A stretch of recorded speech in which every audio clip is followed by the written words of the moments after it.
She was a great mother. She was. So it was going to be Memorial Weekend, 2016, and we went to Perdido. On May 31st, we had had just an amazing morning.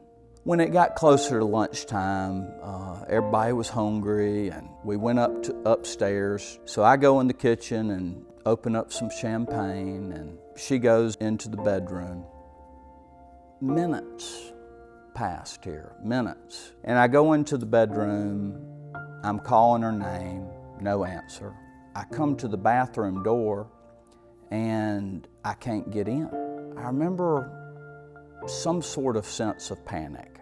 I literally finally just forced the door open, and I knew. It was unbelievable. She was lying on the floor, and she had, of course, been blocking the door.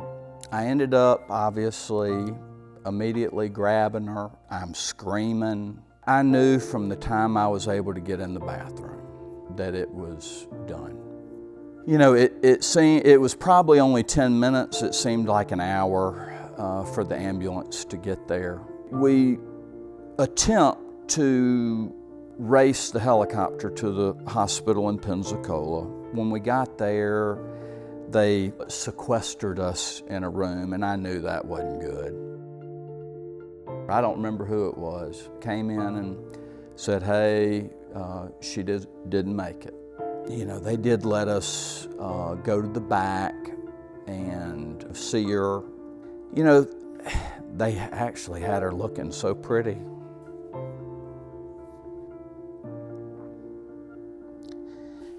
And we got to stay back there for a good while. And you know, we left and we went back to the condo. Everybody, I think, was so mentally exhausted at that point that we just needed some quiet. We really didn't know what we were going to do. For the first week or two, it just a total blur. And then after that, things slowly, I guess you'd call it the new norm, at least for a little while. I had never experienced a loss like that. I sure had never experienced emotions like that. Coming out on the other side a little bit, you know, being able to watch my children and how they've grown has actually been pretty rewarding.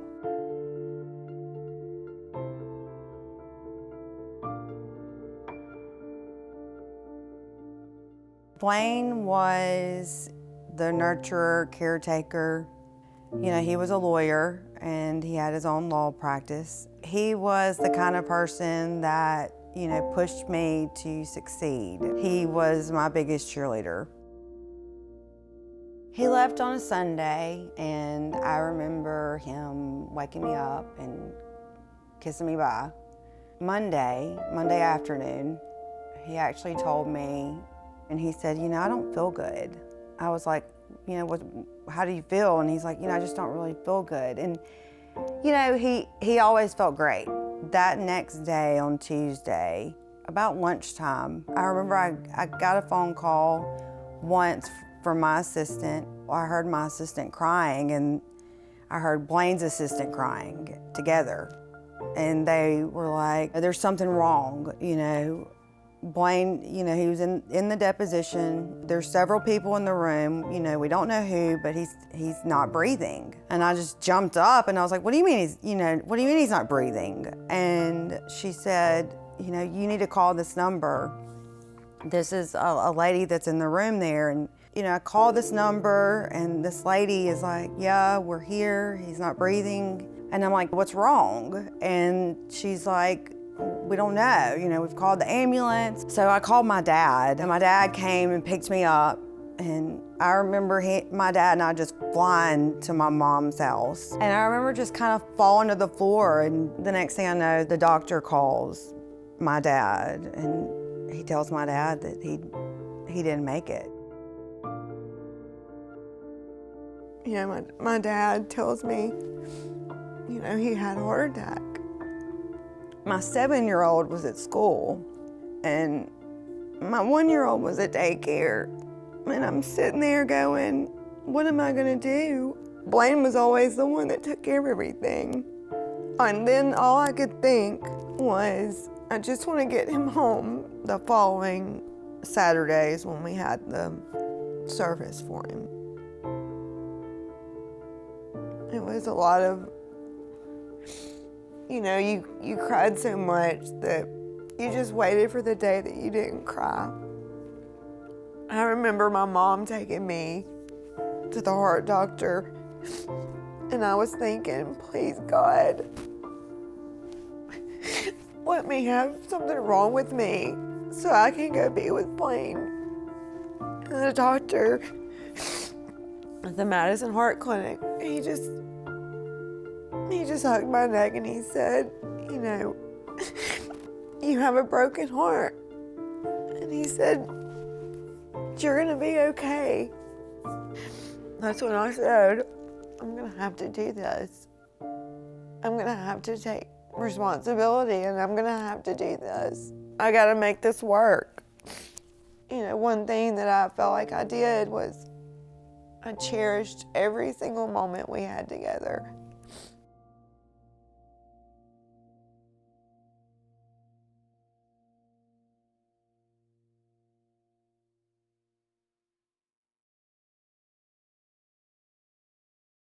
All right, so we were introduced by a common attorney friend of ours.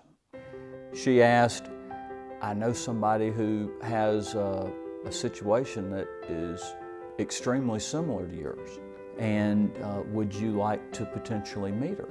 So, and I was like, well, yes, I'd love to. I think she was... She messaged me on Facebook. Yeah. and said, would you entertain maybe meeting this friend of mine for lunch? And I was at my friend's house in our neighborhood, and anyway, we hit it off. And the next week, we went to lunch, and then that same week, we went to dinner. And then after that, we getting knew. married. Yeah, we knew. So the funny thing was, you know, when you lose your spouse, you know, you're almost kind of getting a second chance at life. As stated earlier, you know, I had an awesome marriage, great life. Everything was perfect. So did Emily. And we didn't choose this path, but it's the path that we've been given. To me, I feel beyond blessed because I get to love twice in my life. Don't let a death be the reason that you go to the doctor. The Heart Association brings awareness. This is something that we need to talk about all the time. Every symphony needs a conductor. And the people at the American Heart Association help organize the cause. And so in order to be successful, they have to have tools, volunteers, money, everything, in order to implement what really can help a lot